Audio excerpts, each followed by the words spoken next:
ناظرین، موجودہ حالات کو مد نظر رکھتے ہوئے آج ہم اسرائیل اور فلسطین کے تنازع، اس کی تاریخ اور موجودہ صورتحال کا جائزہ لیں گے، جو کہ دنیا کے سب سے طویل اور پیچیدہ تنازعات میں سے ایک ہے۔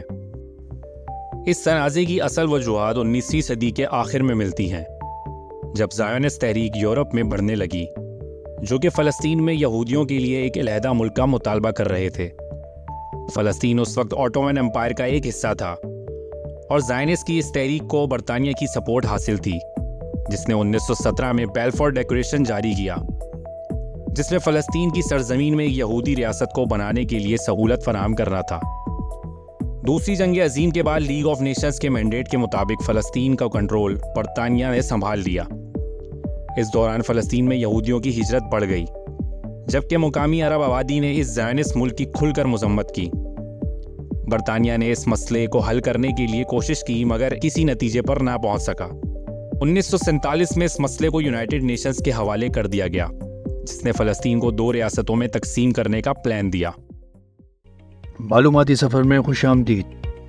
سفر میں ہم ان تمام موضوعات پہ گفتگو کریں گے جو ہمارے سفر کے ساتھیوں کی معلومات میں اضافہ کرے۔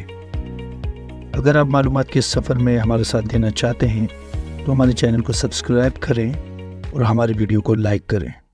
اس پلان کو یہودیوں نے مان لیا، مگر عرب اس سے متفق نہ ہوئے، جن کی نظر میں ایسا کرنے سے فلسطین کو تقسیم کر دیا جائے گا۔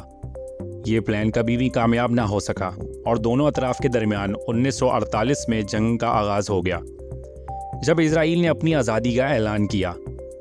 اس جنگ کا نتیجہ یہ نکلا کہ اسرائیل نے اس عرب علاقے کے آدھے سے زیادہ حصے پر قبضہ کر لیا، اور جارڈن نے اس کے مغربی حصے، اور ایجپٹ غزہ کی پٹی پر قابض ہو گئے۔ ہزاروں فلسطینی اس کے نتیجے میں ریفیوجیز بن گئے، اور اسرائیلی فورسز کے نئے قبضے کے تحت یا تو وہ اپنا ملک چھوڑ گئے یا پھر اپنے ہی گھروں سے نکال دیے گئے۔ اس کے بعد یہ تنازع آنے والی دہائیوں تک چلتا رہا، جس دوران اسرائیل اور اس کے عرب پڑوسی ریاستوں میں جنگیں اور بغاوتیں چلتی رہیں۔ 1967 میں اسرائیل نے ایجپٹ، سیریا اور جارڈن سے مغربی حصے، غزہ کی پٹی، مشرقی یروشلم، سینائی جزیرے اور گولان ہائٹس پر قبضہ کر لیا۔ یہ جنگ 6 ڈے وار کے نام سے مشہور ہے۔ اسرائیل نے ایجپٹ سے ایک امن معاہدے کے مطابق سینائی سے قبضہ چھوڑ دیا، مگر باقی سارے علاقوں پر اپنا قبضہ برقرار رکھا اور وہاں اپنی آباد کاری شروع کر دی، جس سے زیادہ تر انٹرنیشنل کمیونٹیز غیر قانونی سمجھتی ہیں، اور یہ امن کے بیچ ایک سب سے بڑی رکاوٹ ہے۔ 1987 میں ایک بڑے ریولوشن کا آغاز ہوا، جسے فرسٹ انتفاضہ کہا جاتا ہے۔ یہ ریولوشن مقبوضہ علاقوں میں شروع ہوا، جس میں اسرائیلی قبضے کو ختم کرنے کی ڈیمانڈ کی گئی۔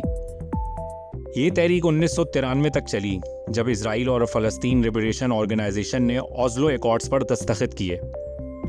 اس کے نتیجے میں فلسطین اتھارٹی قائم کی گئی، جس کا مغربی حصے اور غزہ پر محدود کنٹرول قائم ہوا، اور اس دوران اسرائیل نے اپنی فورسز کو کم کرنا تھا، اور دوسرے مسائل جیسا کہ یروشلم اور ریفیوجیز کو مستقبل کے لیے چھوڑ دیا گیا۔ اس امن معاہدے کو جلدی چیلنجز کا سامنا کرنا پڑا، اور سن 2000 میں دوسری انتفاضہ بھی ناکام ہو گئی، جب ایک اسرائیلی لیڈر نے الاقصی مسجد کا دورہ کیا۔ اس کے نتیجے میں 2005 تک فسادات چلتے رہے۔ 2006 میں حماس نے اسرائیل کے وجود کو ماننے سے انکار کر دیا اور اوسلو ایکارڈز کی مخالفت کر دی، اور فلسطین میں الیکشنز جیت لیے۔ اسے حماس اور فتح، جو کہ ایک سیکولر نیشنلسٹ پارٹی ہے، اس کے درمیان تقسیم ہو گئی۔ 2007 میں حماس نے غزہ پر قبضہ کر لیا، اور فتح نے مغربی حصے کا کنٹرول اپنے پاس رکھا۔